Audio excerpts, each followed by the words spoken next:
আসসালামু আলাইকুম সুপ্রিয় শিক্ষার্থীরা, কেমন আছো তোমরা? নিশ্চয়ই ভালো আছো। আশা করছি যে যেখানে আছো ভালো থাকো, সুস্থ থাকো এবং নিরাপদে থাকো। সকলকে শুভেচ্ছা ও শুভকামনা জানিয়ে আজকের অনলাইন ক্লাস থেকে জীববিজ্ঞান প্রথম পত্রের অধ্যায় ১ কোষ ও এর গঠন আলোচনা পর্ব ৯ নম্বর এপিসোডটিতে আজকে একটি অতি পরিচিত সাইটোপ্লাজমীয় অঙ্গাণু নিয়ে তোমাদের সাথে কথা বলবো। আজকের এই সাইটোপ্লাজমীয় অঙ্গাণুটি হচ্ছে মাইটোকন্ড্রিয়া। নিশ্চয়ই ইতিপূর্বে তোমরা নবম ও দশম শ্রেণীতে মাইটোকন্ড্রিয়া সম্পর্কে কম বেশি ধারণা লাভ করে এসেছো। প্রিয় শিক্ষার্থীরা, মাইটোকন্ড্রিয়ার এই গল্প নিয়ে আজকে তোমাদের সাথে থাকছি বরাবরের মতো আমি শেখ কামাল উদ্দিন, প্রভাষক, জীববিজ্ঞান বিভাগ, Gabkhali Bagura United Degree College, Abhaynagar, Jessore. অনুরোধ থাকছে প্রথম থেকে শেষ পর্যন্ত আমার এই ক্লাসটির সাথেই থাকবে। প্রিয় শিক্ষার্থীরা, প্রথমেই আমরা জেনে নিই মাইটোকন্ড্রিয়া শব্দটি কোথা থেকে এসেছে। মাইটোকন্ড্রিয়া শব্দটি এসেছে দুটি গ্রিক শব্দ থেকে। একটি মাইটোস অর্থ থ্রেড বা সুতা এবং আরেকটি হচ্ছে কন্ড্রিয়ন অর্থ গ্রেইন বা দানা। এই দুটি গ্রিক শব্দ থেকে মাইটোকন্ড্রিয়া শব্দটি এসেছে। এবার আসা যাক মাইটোকন্ড্রিয়া আবিষ্কার করেছেন কে। মাইটোকন্ড্রিয়া আবিষ্কার করেছেন বিজ্ঞানী কলিকার 1850 সালে পতঙ্গের পেশিকোষ পর্যবেক্ষণ করেন এবং মাইটোকন্ড্রিয়া আবিষ্কার করেন। প্রিয় শিক্ষার্থীরা, মাইটোকন্ড্রিয়ার নামকরণটি করেছেন 1898 সালে কার্ল বেন্ডা। 1882 সালে ওয়াল্টার ফ্লেমিং তিনি সূত্রাকার মাইটোকন্ড্রিয়ার নাম দিয়েছিলেন ফিলা বা ফাইলা 1882 সালে। 1894 সালে অল্টম্যান মাইটোকন্ড্রিয়াকে বায়োব্লাস্ট নামে আখ্যায়িত করেছিলেন বা বায়োব্লাস্ট বলেছিলেন। মাইটোকন্ড্রিয়ার সাথে শ্বসনের সম্পর্কের কথা উল্লেখ করেছেন কিংসবারি 1912 সালে। তাহলে কিংসবারি 1912 সালে মাইটোকন্ড্রিয়ার সঙ্গে শ্বসনের সম্পর্কের কথা উল্লেখ করেছেন। এ কারণে মাইটোকন্ড্রিয়াকে শ্বসনিক অঙ্গাণু বলা যেতে পারে। মাইটোকন্ড্রিয়াকে অন্য নামেও ডাকা হয়ে থাকে, যেমন কন্ড্রিওজোম, প্লাজমোজোম ইত্যাদি। আশা করি মাইটোকন্ড্রিয়া সম্পর্কে তোমরা এই ধারণাটি পেয়ে গেলে। প্রিয় শিক্ষার্থীরা, মাইটোকন্ড্রিয়ার উৎপত্তি সম্পর্কে যদি বলতে হয় তাহলে মাইটোকন্ড্রিয়ার উৎপত্তিটি হয়ে থাকে সাধারণত নিউক্লিয়ার মেমব্রেন, প্লাজমা মেমব্রেন এবং মাইটোকন্ড্রিয়া থেকে মাইটোকন্ড্রিয়ার সৃষ্টি হতে পারে বা উৎপত্তি হতে পারে। এছাড়া কোষ বিভাজনের মাধ্যমে মাইটোকন্ড্রিয়ার সংখ্যা বৃদ্ধি ঘটে থাকে। প্রিয় শিক্ষার্থীরা, মাইটোকন্ড্রিয়ার সংখ্যাকে তোমরা এমন করে বলতে পারো: ইউক্যারিওটিক কোষের সাইটোপ্লাজমে বিক্ষিপ্তভাবে ছড়ানো গোলাকার, দণ্ডাকার, ডিম্বাকার, তারকাকার বা টেনিস র্যাকেটের মতো দ্বি-আবরণী বিশিষ্ট কোষের সকল শক্তির একমাত্র উৎস যে সাইটোপ্লাজমীয় অঙ্গাণুটি, তাকে বলা হচ্ছে মাইটোকন্ড্রিয়া। বহু বচনে মাইটোকন্ড্রিয়া এবং এক বচনে মাইটোকন্ড্রিয়ন। আশা করি বুঝতে পেরেছ। মাইটোকন্ড্রিয়ার অবস্থান পূর্বেই সংজ্ঞার মধ্যে বলা হয়েছে। মাইটোকন্ড্রিয়া অবস্থান করে সকল ইউক্যারিওটিক কোষের সাইটোপ্লাজমে বিক্ষিপ্তভাবে। মাইটোকন্ড্রিয়ার বিস্তৃতি শুধুমাত্র আদি কোষ বা প্রোক্যারিওটিক কোষ ও লোহিত রক্তকণিকা ব্যতীত সকল ইউক্যারিওটিক কোষের সাইটোপ্লাজমে বিক্ষিপ্তভাবে মাইটোকন্ড্রিয়া অবস্থান করতে পারে। সংখ্যার দিক থেকে মাইটোকন্ড্রিয়া 1 থেকে লক্ষাধিক পর্যন্ত মাইটোকন্ড্রিয়ার উপস্থিতি লক্ষ্য করা যায়। তবে কোষ প্রতি গড়ে 200 থেকে 400 বা 300 থেকে 400 মাইটোকন্ড্রিয়ার উপস্থিতি লক্ষ্য করা যায়। এছাড়া প্রাণীদের যকৃৎ কোষে মাইটোকন্ড্রিয়া 1000 থেকে 1600 মাইটোকন্ড্রিয়া দেখতে পাওয়া যায়। কিছু জায়ান্ট অ্যামিবাতে 50,000-এর অধিক মাইটোকন্ড্রিয়ার উপস্থিতি লক্ষ্য করা গেছে। এছাড়া অ্যামিবার আরও কিছু প্রজাতি রয়েছে যেখানে 30 লক্ষ থেকে 50 লক্ষ মাইটোকন্ড্রিয়ার উপস্থিতি লক্ষ্য করা যায়। একটি মাত্র মাইটোকন্ড্রিয়া দেখা যায় এমন কতগুলো শৈবাল হচ্ছে, যেমন ক্লোরেলা নামক শৈবালে একটি মাত্র মাইটোকন্ড্রিয়া দেখতে পাওয়া যায়। আবার মাইক্রোস্টেরিয়াস নামক শৈবালেও একটি মাত্র মাইটোকন্ড্রিয়া দেখা যায়। এছাড়া ক্লামাইডোমোনাস নামক শৈবালে একটি মাইটোকন্ড্রিয়ার উপস্থিতি লক্ষ্য করা গেছে। আশা করি মাইটোকন্ড্রিয়ার এই সংখ্যাটিও তোমরা বলতে পারবে। প্রিয় শিক্ষার্থীরা, মাইটোকন্ড্রিয়ার উৎপত্তি, আবিষ্কার, সংখ্যা, বিস্তৃতি ইত্যাদি সম্পর্কে তোমরা জানতে পারলে। এবার আসা যাক মাইটোকন্ড্রিয়ার ভৌত গঠন বা একটি মাইটোকন্ড্রিয়ারের ভৌত গঠন কিভাবে গঠিত হয়েছে। একটি আদর্শ মাইটোকন্ড্রিয়ার ভৌত গঠনকে আমরা কিভাবে গঠিত হয়েছে সেটা জানার পূর্বে মাইটোকন্ড্রিয়ার আকার সম্পর্কে আরেকটু বলে দিয়ে যাই। মাইটোকন্ড্রিয়ার আকার হচ্ছে গোলাকার, দণ্ডাকার, তারকাকার বা ডিম্বাকার, সূত্রাকার অথবা এমনটি হতে পারে টেনিস র্যাকেটের মতো মাইটোকন্ড্রিয়া দেখতে পাওয়া যায়। মাইটোকন্ড্রিয়া সাধারণত দৈর্ঘ্যে 1.5 বিউএম থেকে 10 বিউএম পর্যন্ত। দৈর্ঘ্যে একটি মাইটোকন্ড্রিয়া 1.5 বিউএম থেকে 10 বিউএম দৈর্ঘ্য এবং প্রস্থে সাধারণত 0.5 বিউএম থেকে 1 বিউএম হতে পারে। এছাড়া গোলাকার মাইটোকন্ড্রিয়ার ব্যাস হতে পারে, গোলাকার মাইটোকন্ড্রিয়ার ব্যাস হতে পারে 0.5 থেকে 2 বিউএম হতে পারে। 0.5 বিউএম থেকে 2 বিউএম পর্যন্ত হতে পারে। 0.5 বিউএম থেকে 2 বিউএম পর্যন্ত। সূত্রাকার মাইটোকন্ড্রিয়ার ব্যাস হতে পারে 30 বিউএম থেকে দৈর্ঘ্য হতে পারে কত 40 বিউএম থেকে 70 বিউএম একটি সূত্রাকার মাইটোকন্ড্রিয়ার দৈর্ঘ্য। তাহলে সূত্রাকার মাইটোকন্ড্রিয়ার দৈর্ঘ্য, দণ্ডাকার মাইটোকন্ড্রিয়ার দৈর্ঘ্য হতে পারে 9 বিউএম এবং প্রস্থ হতে পারে 0.5 বিউএম দৈর্ঘ্য। তাহলে দেখা যাচ্ছে বিভিন্ন আকৃতির মাইটোকন্ড্রিয়ার দৈর্ঘ্য, ব্যাস বা আয়তন আমরা দেখতে পাই। এভাবে একটি মাইটোকন্ড্রিয়ার ব্যাস বিভিন্ন রকম বা আয়তন বিভিন্ন রকম হয়ে থাকে।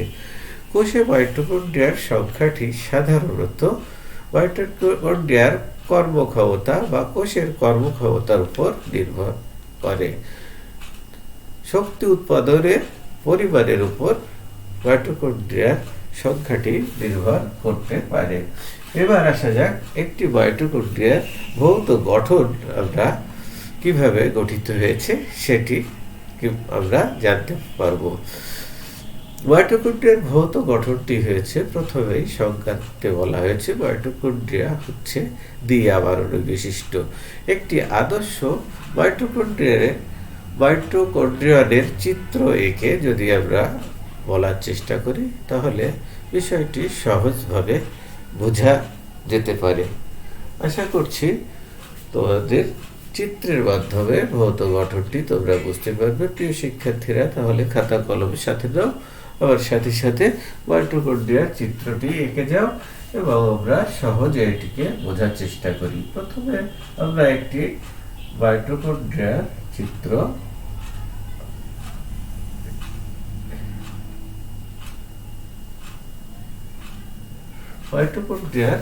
চিত্র আঁকি এবং মাইটোকন্ড্রিয়ার এই চিত্রটি থেকে আমরা বোঝার চেষ্টা করি।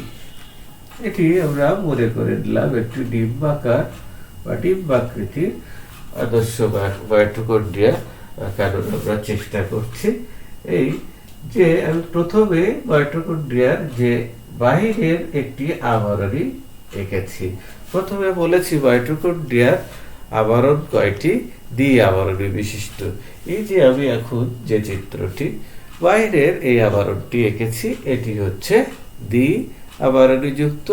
বাইরের একটি আবরণী এঁকেছি, এটিকে বহি আবরণী বলা হচ্ছে। এই বহি আবরণীটি সাধারণত লিপোপ্রোটিন দ্বারা গঠিত এবং এটি বৈষম্য ভেদ্য ঝিল্লি বা অর্ধভেদ্য ঝিল্লি বেষ্টিত হয়ে থাকে।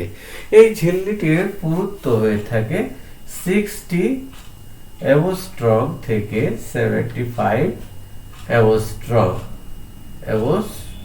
পর্যন্ত। 60 অ্যাংস্ট্রম থেকে 70 অ্যাংস্ট্রম পুরু হয়ে থাকে। আশা করি বুঝতে পেরেছ।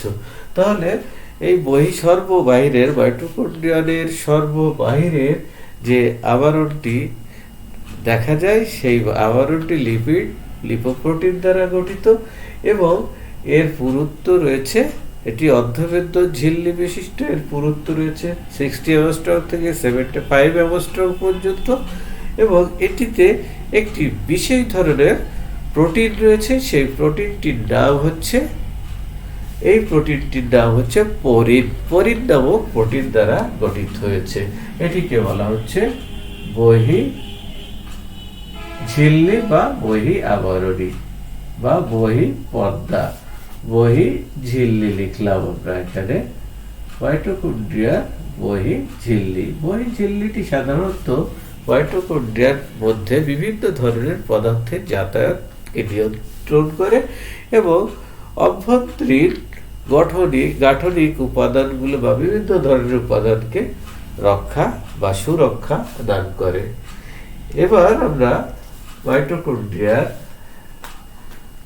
এরপরে আমি যে চিত্রটি আঁকাবো সেটি হচ্ছে মাইটোকন্ড্রিয়ার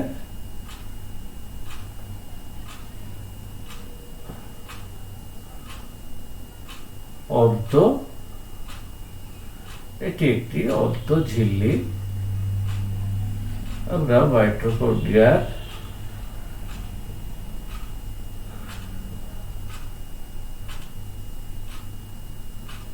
বহি ঝিল্লি এবং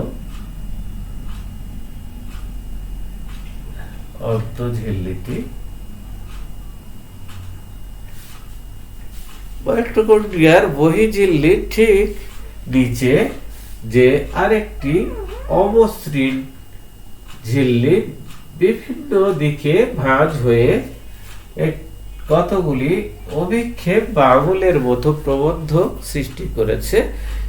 এই প্রবর্ধক গুলোকে আমরা বলছি কি? মাইটোকন্ড্রিয়ার কৃষ্টি। সেদিকে আমরা পরে যাই। প্রথমে দেখে নেওয়া যাক, এটি হচ্ছে অমসৃণ বিভিন্ন নির্দিষ্ট দূরত্বে ভাঁজ হয়ে আঙুলের ন্যায় কতগুলি গঠন তৈরি করেছে। এই ঝিল্লিটিকে আমরা বলছি অন্তঃঝিল্লি। তাহলে বহিঃঝিল্লি হলো এবং অন্তঃঝিল্লি। বহিঃঝিল্লিটি আমরা দেখেছি যেমন বহিঃঝিল্লিটি আমরা দেখেছি অর্ধভেদ্য ঝিল্লি, ঠিক অন্তঃঝিল্লিটিও অনুরূপ একটি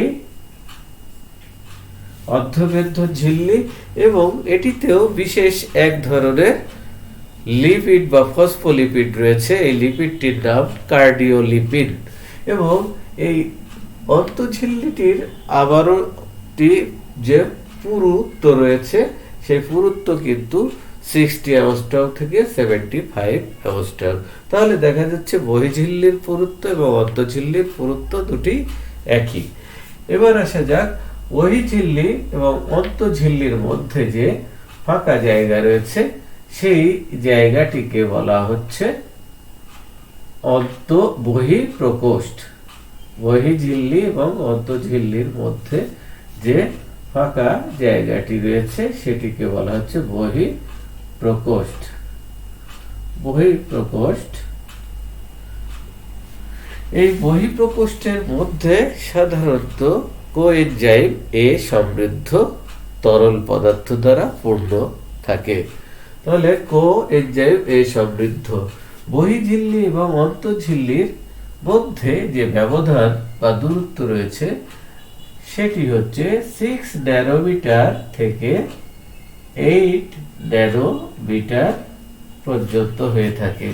অর্থাৎ এই বহিঃঝিল্লি এবং অন্তঃঝিল্লি এর দূরত্ব হচ্ছে 6 to 8 ন্যানোমিটার। আশা করি তোমরা বুঝতে পেরেছো।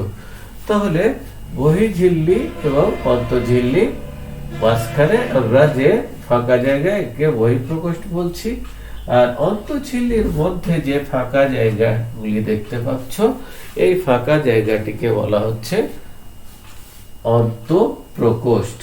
তাহলে অন্তঃপ্রকোষ্ঠ আমরা পেয়ে গেলাম। অন্তঃপ্রকোষ্ঠ,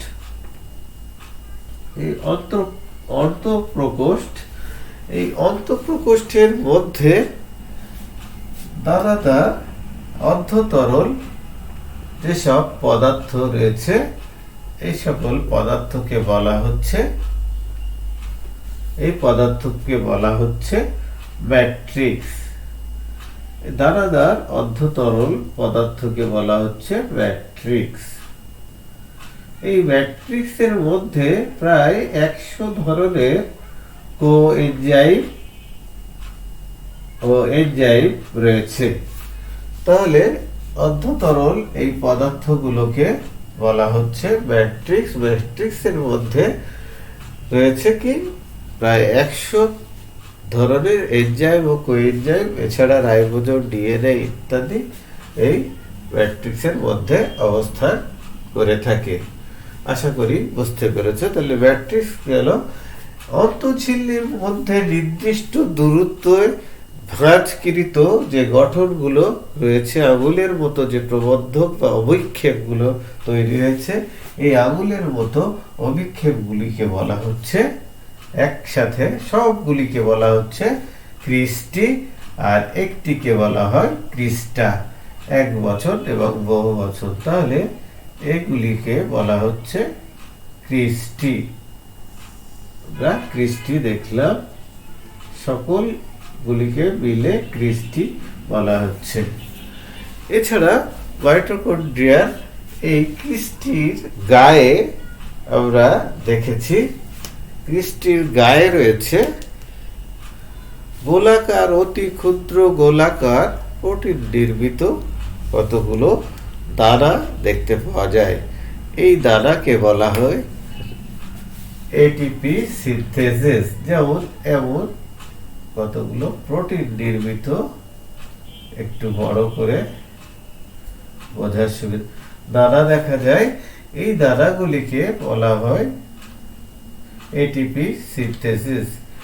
এটিপি সিনথেসিস সাধারণত এটিপি এস এনজাইম রূপে কাজ করে এবং এখানে শক্তি উৎপাদনের মূল কেন্দ্র হিসেবে বিবেচিত।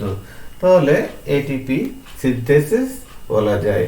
এছাড়া ইনার মেমব্রেনের ক্রিস্টির বিভিন্ন স্থানে দেখা যায় কতগুলো প্রোটিন নির্মিত ইলেকট্রন ট্রান্সপোর্ট সিস্টেম এর সকল উপাদানগুলো এমন পরস্পর সজ্জিত অবস্থিত বা অবস্থান করে। এগুলিকে বলা হচ্ছে ইটিএস বা ইলেকট্রন ট্রান্সপোর্ট চেইন বা ইলেকট্রন ট্রান্সপোর্ট সিস্টেম, ইটিএস বা ইটিসি।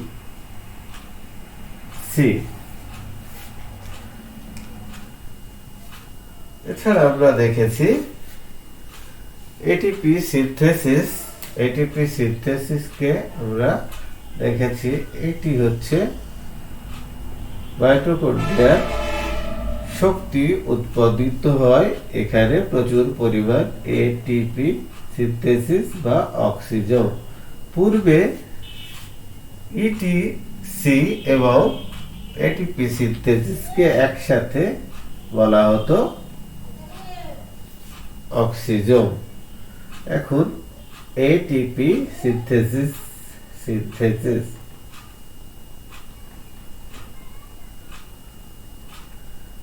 বা অক্সিজোম, এটি কিন্তু বৃন্তযুক্ত অথবা বৃন্তহীন হতে পারে। একটি বৃন্তযুক্ত অক্সিজোমকে আমরা এমন ভাবে দেখতে পারি, যেমন মনে করে নিলাম এটি একটি বৃন্তযুক্ত অক্সিজোম।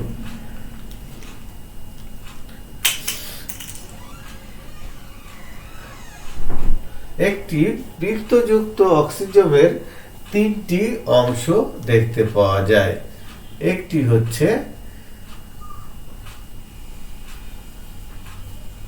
তিনটি অংশ আমরা দেখতে পাই একটি বৃন্তযুক্ত অক্সিজোমের কটি অংশ? তিনটি অংশ দেখতে পাই।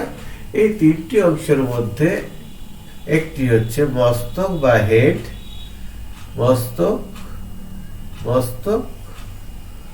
বা হেড, আর একটি বৃন্ত বা স্টক, এবং আরেকটি হচ্ছে বেজ বা ভিত্তি। এই দুটিকে F1 এবং ভিত্তিকে F0 বলা হয়।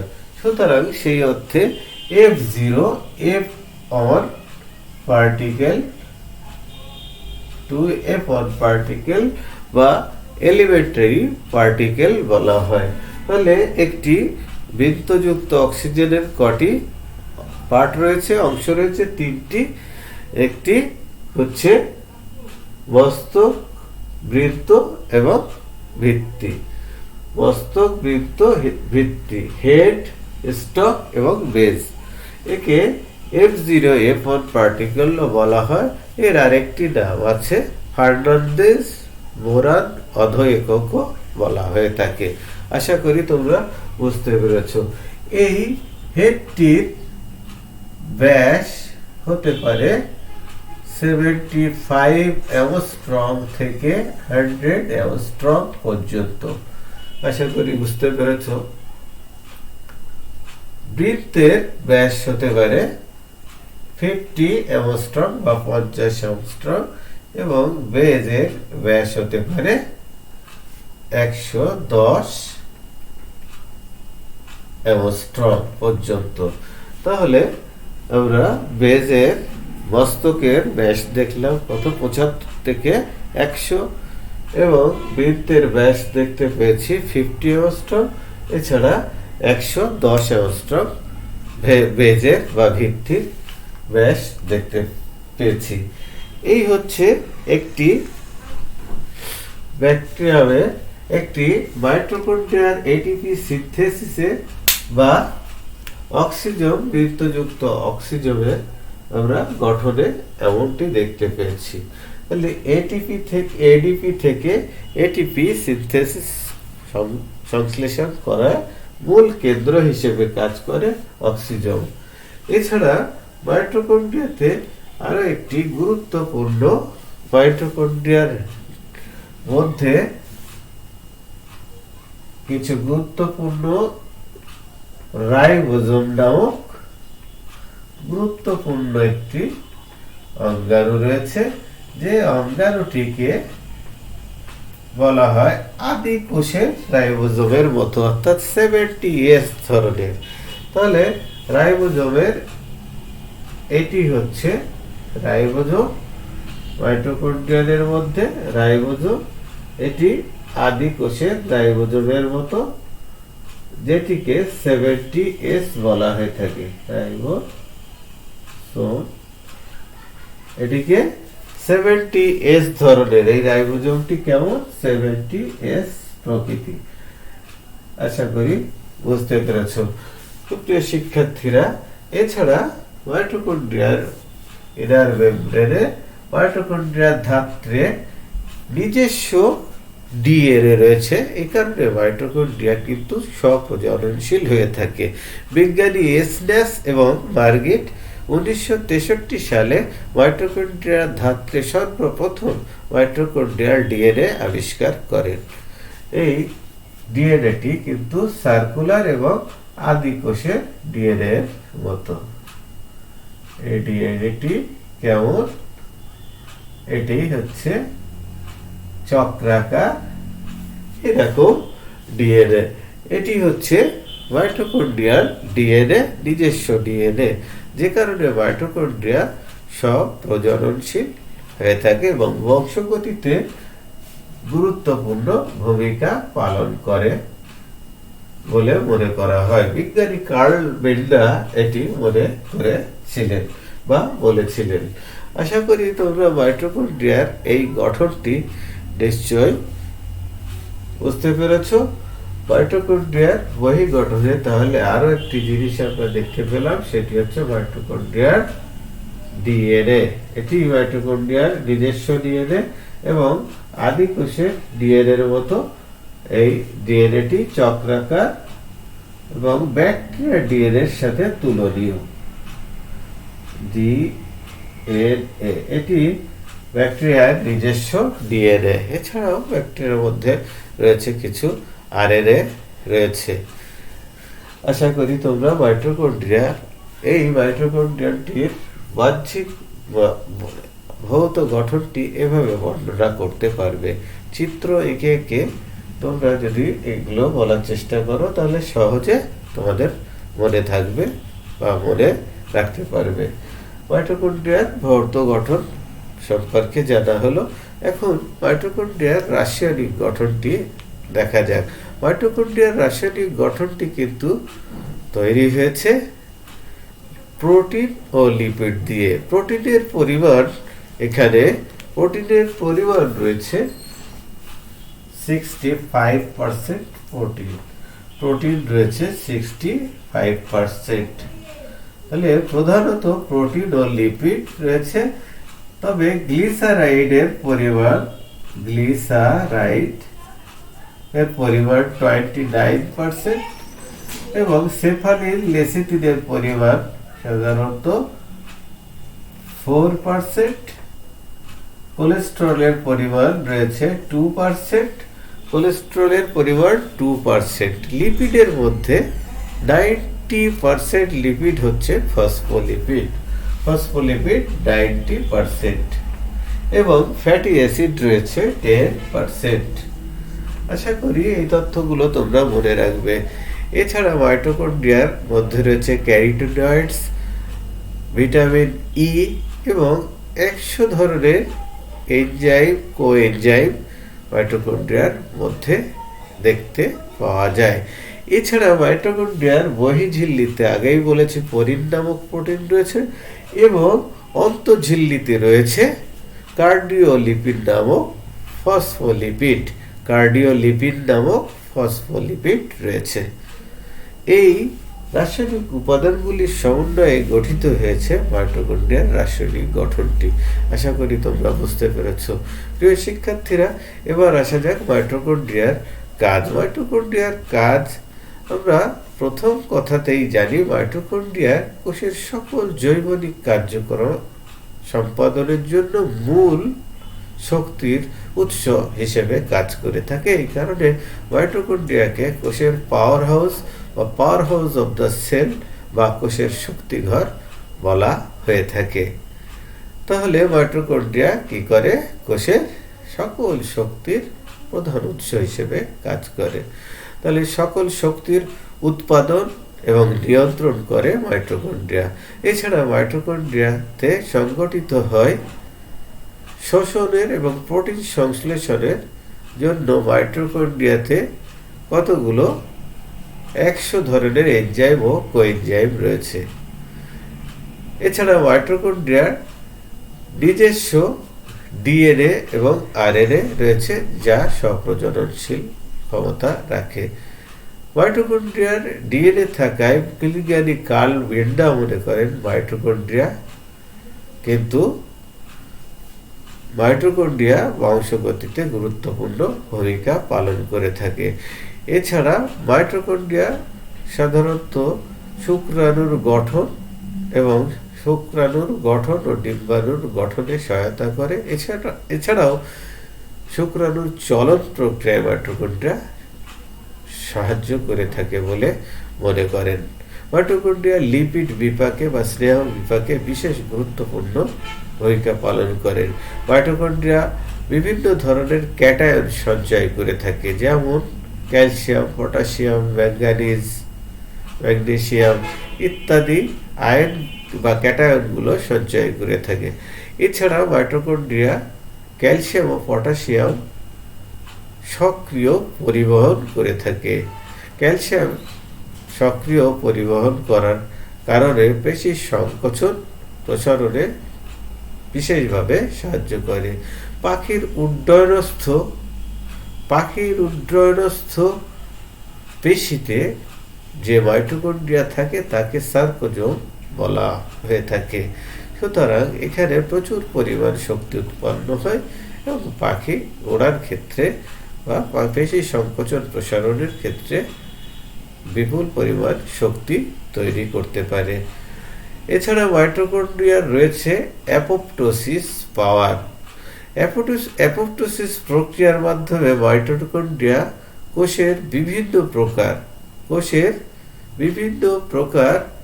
পূর্ব নির্ধারিত মৃত্যুকে নিয়ন্ত্রণ করতে পারে।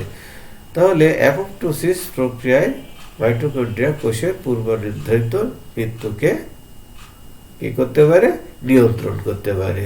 এটি একটি গুরুত্বপূর্ণ প্রক্রিয়া, অ্যাপোপ্টোসিস প্রক্রিয়া। তাহলে অ্যাপোপ্টোসিস প্রক্রিয়াটি তোমরা জানতে পেরেছো। প্রিয় শিক্ষার্থীরা, এবারে মাইটোকন্ড্রিয়া প্রধান কাজটি, অর্থাৎ আমরা দেখেছি মাইটোকন্ড্রিয়ার ইনার মেমব্রেনের পৃষ্ঠটিতে যে কাজটি হয়ে থাকে সেটি হচ্ছে এটিপি সিনথেসিস। এডিপি থেকে এটিপি সংশ্লেষণে বিশেষ ভূমিকা পালন করে। কিভাবে? এটিপি একটি চিত্রের মাধ্যমে আমরা সংক্ষিপ্ত আকারে বলতে পারি। এটি মাইটোকন্ড্রিয়ার একটি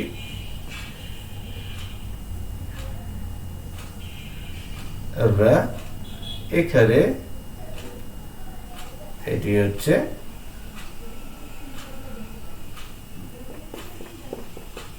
এটি মাইটোকন্ড্রিয়ার ম্যাট্রিক্স, এখানে ফেজ, এটি সি ফেজ, পরস্পর মুখোমুখি অবস্থান। এখানে প্রচুর পরিমাণ প্রোটন রয়েছে। এটি হচ্ছে আউটার মেমব্রেন, এটি ইনার মেমব্রেন। এখান থেকে মাইটোকন্ড্রিয়া যখন এটিপি সিনথেসিস করে, কিভাবে?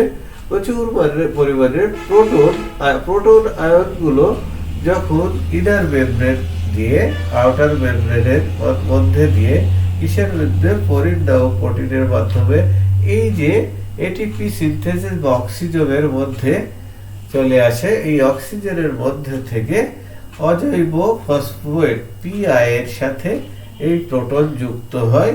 এই প্রোটন পিআই এর সাথে যুক্ত হয়ে অক্সিজেনের মধ্যে প্রচুর পরিমাণ এডিপি থাকে। এই এডিপি পিআই এর সহযোগে তৈরি করে এটিপি বা এটিপি সিনথেসিস হয়। এটিপি সিনথেসিস অর্থাৎ এখান থেকে ইলেকট্রন এবং প্রোটন, ইনার মেমব্রেন থেকে ইলেকট্রন এবং আউটার মেমব্রেন থেকে প্রোটন, ইলেকট্রন প্রোটন যে আদান প্রদানের মাধ্যমে এটিপি অক্সিজেন এর কেন্দ্র হিসেবে কাজ করে। এটিপি থেকে এডিপি পিআই এর সহযোগে, অর্থাৎ ইনঅর্গানিক ফসফেট বা ইনঅর্গানিক ফসফেটের সহযোগে এডিপি আর ইনঅর্গানিক ফসফেট একত্রিত মিলিত হয়ে তৈরি করে এটিপি। তোমরা নিশ্চয়ই জানো এটিপি হচ্ছে অ্যাডিনোসিন ট্রাইফসফেট। এটিকে বায়োলজিক্যাল কয়েন বা জৈব মুদ্রা বলা হয়। প্রচুর পরিমাণে এটিপি তৈরি হয়। ফলে কোষের আমরা দেখেছি মাইটোকন্ড্রিয়ার ইনার মেমব্রেনের কিস্তিতে প্রচুর পরিমাণ শক্তি উৎপাদন হয় এবং এই এটিপি গুলো পরবর্তীতে আউটার মেমব্রেন দিয়ে পোরিন নামক প্রোটিনের মাধ্যমে সাইটোপ্লাজমে চলে এসে কোষের সমুদয় কার্যকারী ভূমিকায় অবতীর্ণ হয়। এভাবে মাইটোকন্ড্রিয়া এডিপি থেকে পিআই সহযোগে এটিপি সংশ্লেষ করতে পারে। তাহলে মাইটোকন্ড্রিয়ার প্রধান কাজ আমরা দেখতে পেয়েছি এটিপি থেকে এডিপি পিআই সহযোগে এটিপি সংশ্লেষণ করে। তাহলে এডিপি থেকে এটিপি সংশ্লেষণে মাইটোকন্ড্রিয়ার গুরুত্বপূর্ণ ভূমিকা রয়েছে। এই কারণে কোষের শক্তিঘর বা কোষের পাওয়ার হাউসও বলা হচ্ছে মাইটোকন্ড্রিয়াকে। আশা করি বুঝতে পেরেছ। এবার মাইটোকন্ড্রিয়া সম্পর্কে আরেকটি ইনফরমেশন আমি তোমাদেরকে বলতে চাই। মাইটোকন্ড্রিয়াকে কিন্তু বলা হয়ে থাকে এরকম, মাইটোকন্ড্রিয়ার বহিঃগঠন রক্ষণাত্মক এবং অন্তঃগঠন কর্মধায়ক। কেন বলা হয়ে থাকে? মাইটোকন্ড্রিয়ার বহিঃগঠনটি গঠিত হয়েছে পোরিন নামক প্রোটিন এবং অর্ধবেদ্ধ ঝিল্লি দিয়ে। এই প্রোটিন গঠিত প্রোটিনটি ভিতরের সমুদয় অংশকে সুরক্ষা দেওয়াই প্রধান এর কাজ। তারপর দেখা গেছে সাইটোসল বা সাইটোপ্লাজমের বিভিন্ন রাসায়নিক উপাদান মাইটোকন্ড্রিয়ার এই বহিঃঝিল্লির মাধ্যমে অন্তঃঝিল্লির মধ্যে দিয়ে আদান প্রদান হতে পারে। যেমন সবদ শোষণ প্রক্রিয়াটি চালু রাখতে গেলে মাইটোকন্ড্রিয়ার সাইটোসল থেকে অক্সিজেনটি প্রবেশ করে কিন্তু বহিঃঝিল্লির মধ্যে দিয়ে এবং পোরিন নামক প্রোটিনের মধ্যে দিয়ে। আমরা পূর্বেই জেনেছি যে সবদ শোষণের সবকটি বিক্রিয়ার মধ্যে শুধুমাত্র গ্লাইকোলাইসিস ছাড়া 3টি বিক্রিয়ায় এই মাইটোকন্ড্রিয়ার ইনার মেমব্রেনের কিস্তিতে সংগঠিত হয়, যেটি হচ্ছে ফ্যাটি অ্যাসিড চক্র, ক্রেবস চক্র এবং ইলেকট্রন ট্রান্সপোর্ট সিস্টেম। এই পর্যায়গুলো কিন্তু সম্পন্ন হয় মাইটোকন্ড্রিয়ার ইনার মেমব্রেন। আশা করি তোমরা বুঝতে পেরেছ। এই জন্যে এই বহিঃঝিল্লিটি রক্ষণাত্মক এবং অন্তঃঝিল্লির মধ্যে যেহেতু শক্তি উৎপাদন ছাড়া বিভিন্ন ধরনের এনজাইম কোএনজাইম রয়েছে, মাইটোকন্ড্রিয়ার নিজস্ব ডিএনএ রয়েছে যা স্বপ্রজননশীল। এই কারণে মাইটোকন্ড্রিয়ার বহিঃগঠনটি রক্ষণাত্মক এবং অন্তঃগঠনটি কর্মধায়ক। এই কারণে দেখা যাচ্ছে মাইটোকন্ড্রিয়ার বহিঃগঠনের সাথে অন্তঃগঠনের একটা কাজের সম্পর্ক লক্ষণীয় বা লক্ষ্য করা যায়। মাইটোকন্ড্রিয়াকে কিন্তু একটি অর্ধ স্বনির্ভর অঙ্গাণু বলা হয়। কেন বলা হয়? প্রশ্ন এসে যেতে পারে কেন বলা হয়। মাইটোকন্ড্রিয়ার স্বপ্রজননশীলতা রয়েছে, মাইটোকন্ড্রিয়ার শক্তি উৎপাদন ক্ষমতা রয়েছে এবং অন্যান্য ক্ষমতাগুলো রয়েছে, কিন্তু এই সকল কাজগুলো কিন্তু মাইটোকন্ড্রিয়া নিজে করতে পারে না।